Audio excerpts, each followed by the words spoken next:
everyone. Cool. We'd like to start on time. I think there are still a few people coming. I thought we'll get going anyway. We like Dale and Kristen because Dale and Kristen are digital nomaded their way here all the way from Plet. And they confessed to me the other day that they really preferred J-Day to Plet. So that's why we like them. But I digress. I would like to go traveling for a year, but I have a job. Dale, please tell me how I can do it. Over to you. Sure. Okay. Hi there, everyone. As it says, I have had 12 years of corporate, and the one thing I have been able to do quite well is take long holidays. So that's basically what I'll talk about. So yeah, do you want to? So just a bit about me. So I'm originally from East London and now live in Plet, as Mark said. I studied just down the road at Rhodes, and I'm a chartered management accounting by trade. So yeah, that is as boring as it sounds. And I have had a 12-year corporate career, so 2 mega corporates. So I was 6 years at Unilever, 6 years at Heineken, but within that I was lucky enough to have 3 international assignments along the way. So 2013, I moved to Nairobi. In 2015, I moved to Singapore. And in 2019, I moved to Amsterdam. But within that, there has been numerous gaps within that corporate career. So I'll talk about how I've managed to get those nice big gaps. Cool. Okay, so how it started, I think the big one was in 2013, when I was at Unilever, I got an assignment in Nairobi, which was quite a life-changing thing at the time. I'd lived quite a sheltered life, but I was keen to get out there. So, the jobs in New York and London and these places weren't coming. So I thought, let me go check out Nairobi when that came. And amazing place to live, an amazing place to travel, and really inspired sort of an adventure in me. So then I was immediately started thinking, how do I do this for a longer period? And when a mate said to me in 2014 he was heading to South America, I thought, okay, how do I make that happen? So sabbatical number 1 was I negotiated an unpaid basically gap, because when you're on an assignment, you've got to go back and they've got to find you something to do. So I said, we'll just delay that for 3 months. So I went off to so that was quite an easy thing to do, because the company's not bothered, because you're just coming back 3 months later and they're not paying you. So that was fun, and it was amazing. And then I just became absolutely hooked on sort of doing this. South America. I mean, it was just one big party from start to finish. So I was 10 years ago now, a lot younger at the time. So as you can see, I had a great time. Then I'll speak about sort of how it happened, and a bit more about why I decided to do this. So in 2015, I moved to Singapore on an assignment, which was amazing to live in Asia, but it was a very intense job. So I was working 24/7. Asia's hectic. Like, their work culture is like their careers come before families for a lot of the time, and you really are ingrained in that sort of culture. I think that just all became a little bit too much for me. So I'd been at Unilever for 5-6 years by that stage, and there wasn't really an opportunity back, and I was going back to Durban.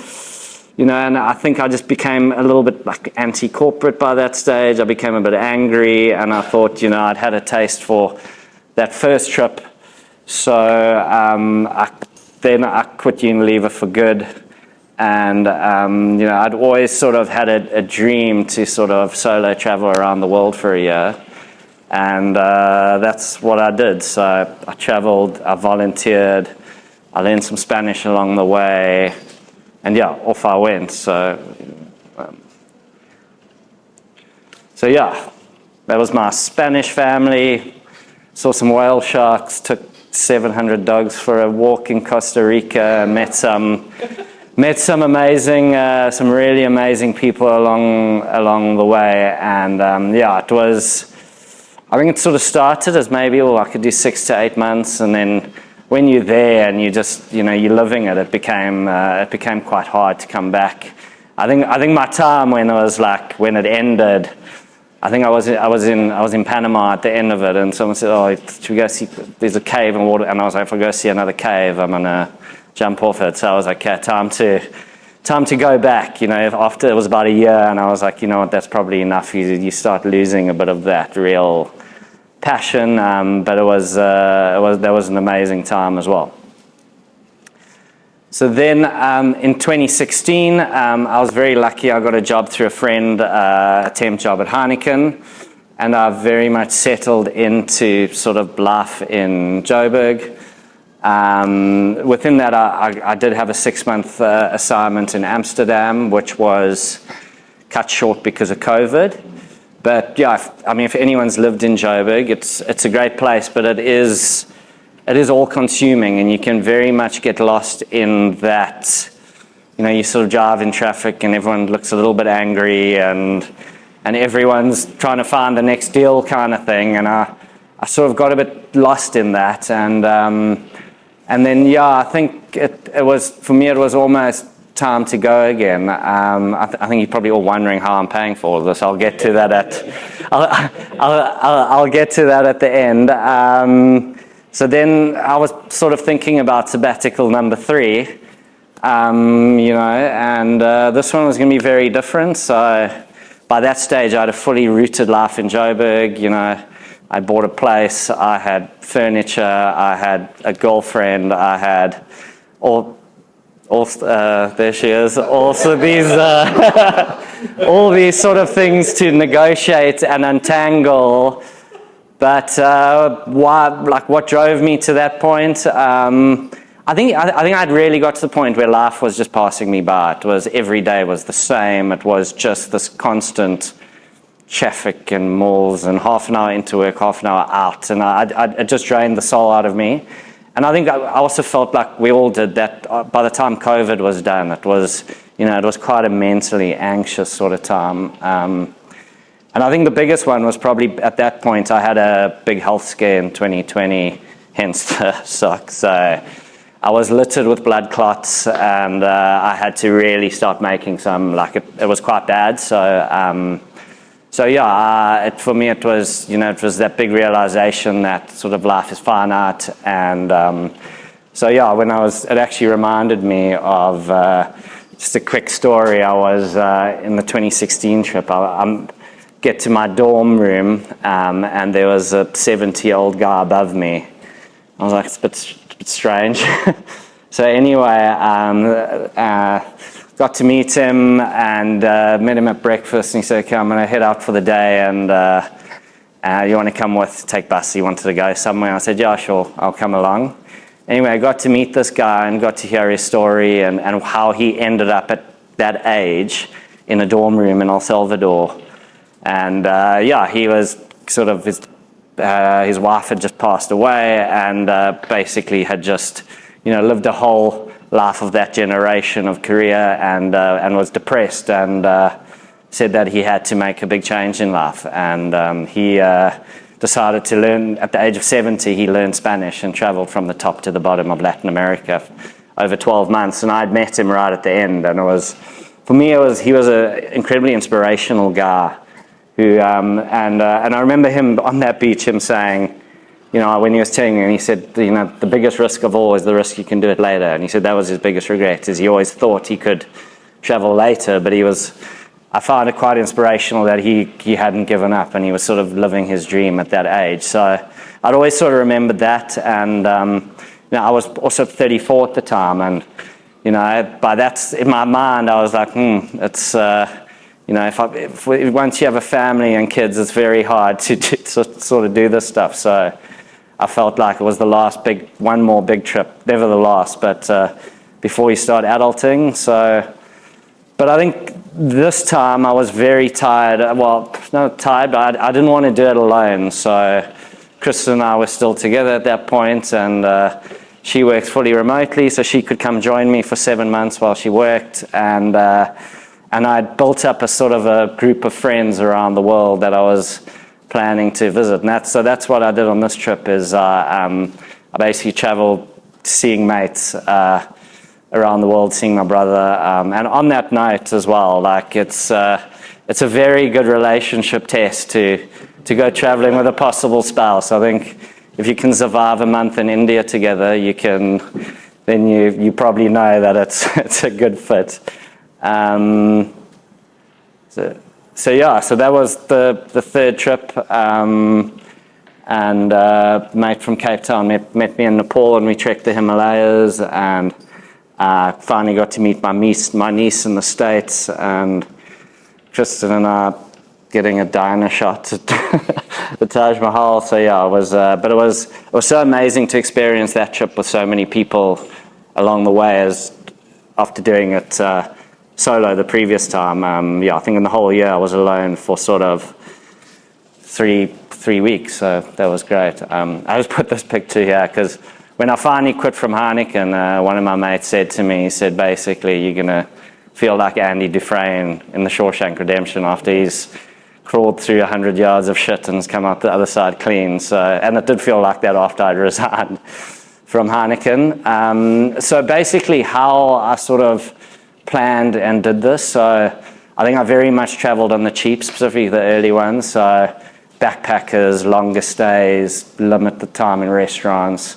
And, also like 1 month in Europe sort of gets you 3 or 4 months in India. So I skipped Europe kind of thing. And you'd go to those cheaper countries, which are incredible. From a career point of view as well, it's, I sort of just trusted that things will be okay. I sort of reasoned to myself that I'll find something, which I think is a big stress for a lot of people. They're worried, which it sort of worked out. I think blind faith can be quite healthy when you just go for something. Like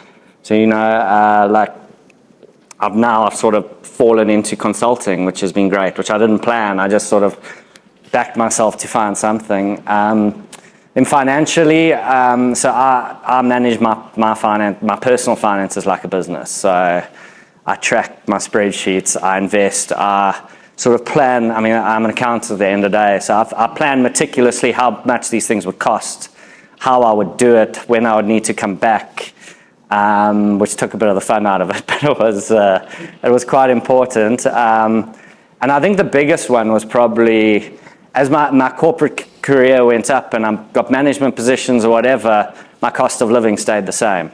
I was still staying in my digs in Joburg, in a bit of a shabby house with my mates, and with the bigger goal in mind that I wanted another big holiday. So, and I think the international assignments were very helpful as well, because I had 3 of them, and basically you get double salaries. You get your home salary, and then your host country will pay you a living allowance, which was great. So I think that helped as well.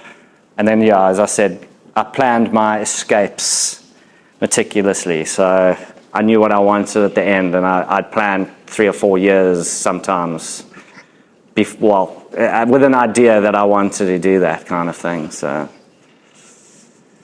the trade-offs, big gaps in your CV. I think that is like a lot of the reason people don't sort of take the plunge. For me, like I've been hired after sabbaticals. I think as long as you sort of skilled and you have the right attitude, I think the world's changing a lot like this, where in the past, very frowned upon, where now I think people are actually quite commendable that you've done things differently. You haven't just done the way it's always been done.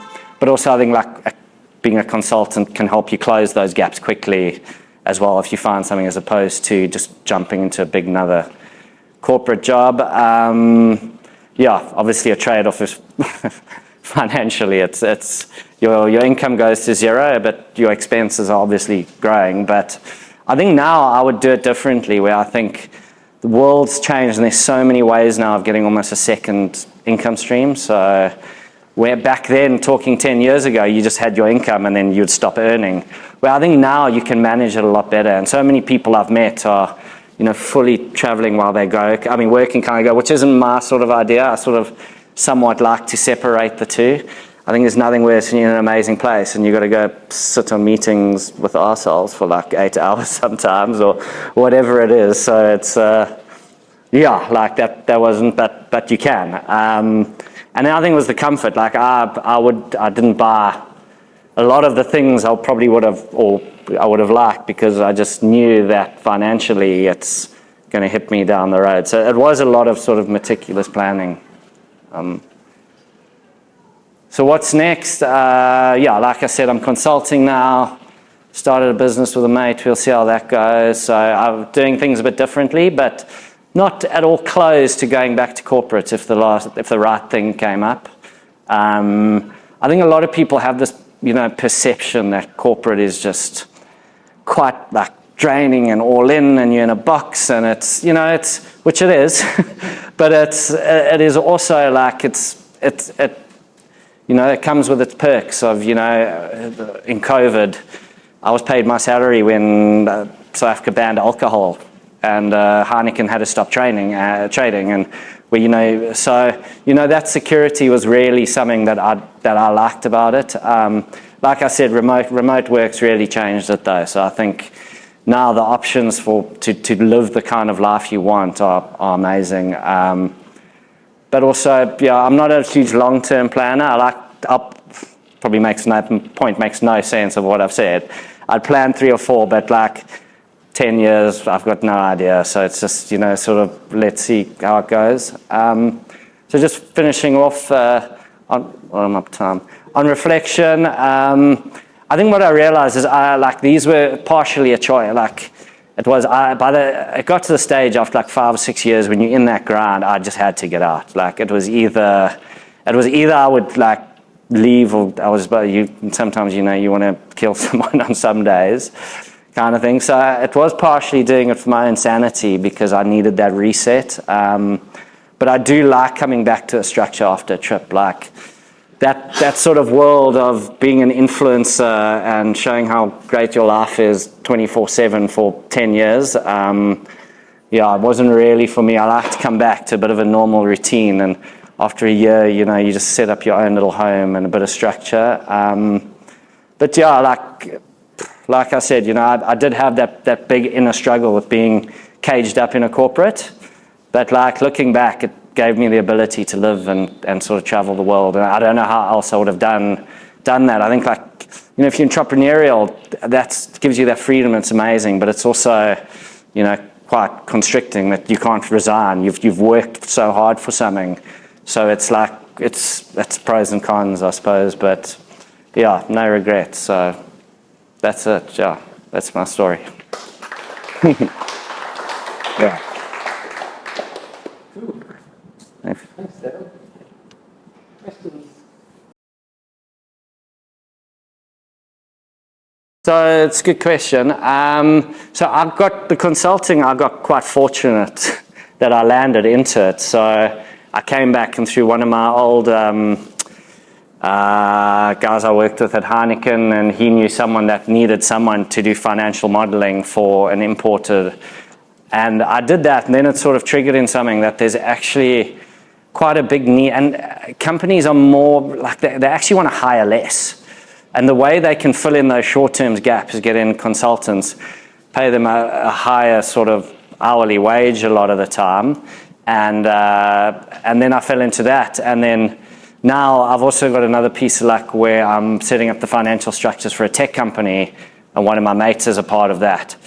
But now it's sort of really triggered. That's keeping me busy a bit. But now it's sort of triggered, that I could probably actually maybe make a career out of just doing the consulting thing. So I've set up an Upwork, and starting to send. So Upwork's the biggest freelancing gig sites in the world, and then try to get some American clients and whatever, earn some dollars in Europe. So it was quite luck by luck, but now I feel I figured out sort of how it works, and I think I'm going to persist with that for a while and see how it goes, because I really enjoy the freedom of it. Yeah.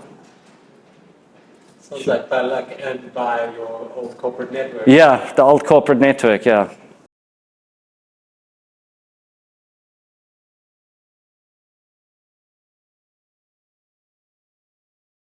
So, firstly, yeah, it's an absolutely breathtaking place, and there's a few different ways you can sort of do it. So there's the traditional Inca Trail, which you have to book like 6 to 8 months in advance. But it's very, I mean, I was there 10 years ago, but it was very much set up for that backpacking scene. So you could literally rock up to a travel agent the day before, and they had like something called the Adventure Trail, where they drop you off the top of the mountain, you go downhill mountain biking, down whitewater rafting, trekking, the whole sort of thing. And back then, that was about $300 for 5 days. So it's like it's super reasonable.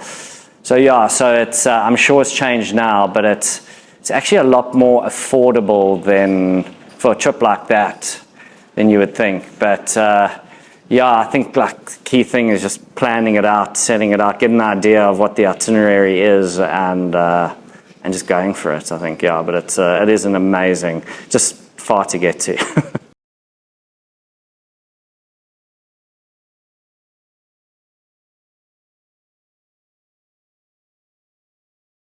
Yeah, LinkedIn then it gives you drop downs and calls it life goal, or you can just put personal crisis or whatever it is, and it actually, yeah, I think they've obviously caught on to the fact that it's a lot more sort of normalized now, and yeah, even I remember when I resigned, and my financial director, he says to me, "This will be the best decision you've ever made. You've been pissed off for a while." I was like, okay, cool. So it is.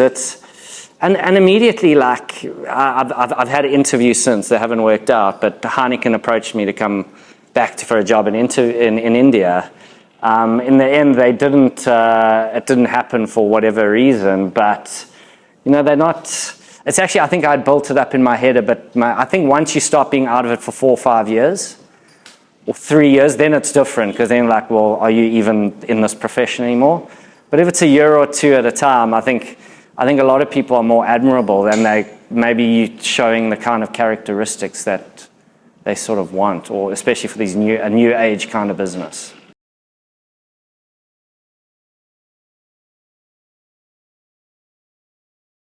I think probably not in the short term, because I've got to pay for a wedding. Thanks. Damn.